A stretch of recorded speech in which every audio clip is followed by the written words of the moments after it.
ഇന്ന് കൊഴുക്കട്ട ശനിയാഴ്ച.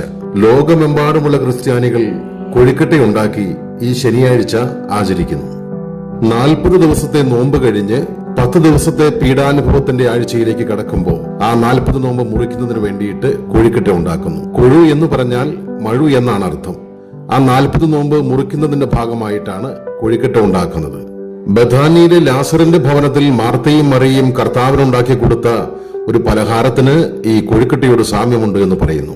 അതുപോലെ തന്നെ ക്രിസ്തുവിന്റെ ശരീരത്തിൽ പൂശുവാനായിട്ട് കൊണ്ടുവന്ന സുഗന്ധതയിലെ പെട്ടിയോട് ഇതിന് സദൃശ്യമുണ്ടെന്ന് പറയുന്നവരുമുണ്ട്. രാവിലത്തെ പണിയെല്ലാം കഴിഞ്ഞ് ഇങ്ങനെ ഇരുന്നപ്പോഴാണ് ഇന്ന് കൊഴുക്കട്ട ശനിയാഴ്ചയാണല്ലോ എന്ന് ഓർത്തത്. ഇവിടെ ആകെ 2-3 പേരേ ഉള്ളൂ. എന്നാലും നമുക്ക് കുറച്ച് കൊഴുക്കട്ട ഉണ്ടാക്കണ്ടേ? നിങ്ങളെല്ലാവരും വീട്ടിലുണ്ടാക്കിയോ? നമുക്കും കുറച്ചുണ്ടാക്കാം. ഇത് ഉണ്ടാക്കുവാനായിട്ട് നമ്മൾ ആദ്യം ഒരു പാൻ അടുപ്പത്തേക്ക് വെക്കുന്നു. ഇനി അതിലേക്ക് നമ്മൾ 1 കപ്പ് പൊടിച്ച് ശർക്കര ചേർത്ത് കൊടുക്കുന്നു. അതുപോലെ തന്നെ കുറച്ച് ഏലക്കാപ്പൊടി അതിലേക്ക് ചേർത്ത് കൊടുക്കുന്നു. ഇനി ഒരു 1/2 കപ്പ് വെള്ളമൊഴിച്ച് എല്ലാം കൂടി നന്നായിട്ട് ഒന്ന് ഇളക്കി കൊടുക്കാം. ഇനി ഇത് നന്നായിട്ടൊന്ന് തിളച്ചു വരണം. ഇത് ഇപ്പൊ നന്നായിട്ട് തിളച്ചു വന്നിട്ടുണ്ട്. ഇനി നമ്മൾ ഇതിലേക്ക് 1 കപ്പ് തേങ്ങ ചിരകിയത് ചേർത്ത് കൊടുക്കുന്നു. ഇനി ഈ തേങ്ങയിലേക്ക് ഈ ശർക്കരയുടെ ഈ മധുരമെല്ലാം നന്നായിട്ടൊന്ന് പിടിക്കണം. അതിനുശേഷം ഈ വെള്ളമെല്ലാം ഒന്ന് വറ്റി വരണം. ഇപ്പോ വെള്ളമെല്ലാം ഒന്ന് വറ്റി വന്നിട്ടുണ്ട്. ഒരു കുറച്ചുകൂടി ഒന്ന് വറ്റി വരണം.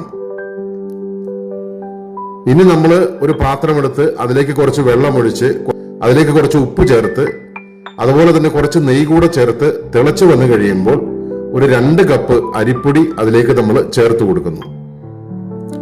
ഇനി ഇത് എല്ലാം കൂടി നന്നായിട്ട് ഒന്ന് ഇളക്കി കുഴച്ചെടുക്കുന്നു.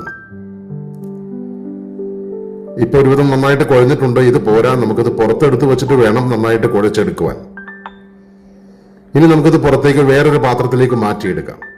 ചൂടുണ്ട്, അതുകൊണ്ട് കയ്യിൽ കുറച്ച് വെളിച്ചെണ്ണ തേച്ചിട്ട് നമുക്ക് ചൂട് പതിയെ ആറി വരുമ്പോൾ പതിയെ നമുക്ക് കുഴച്ചു തുടങ്ങാം.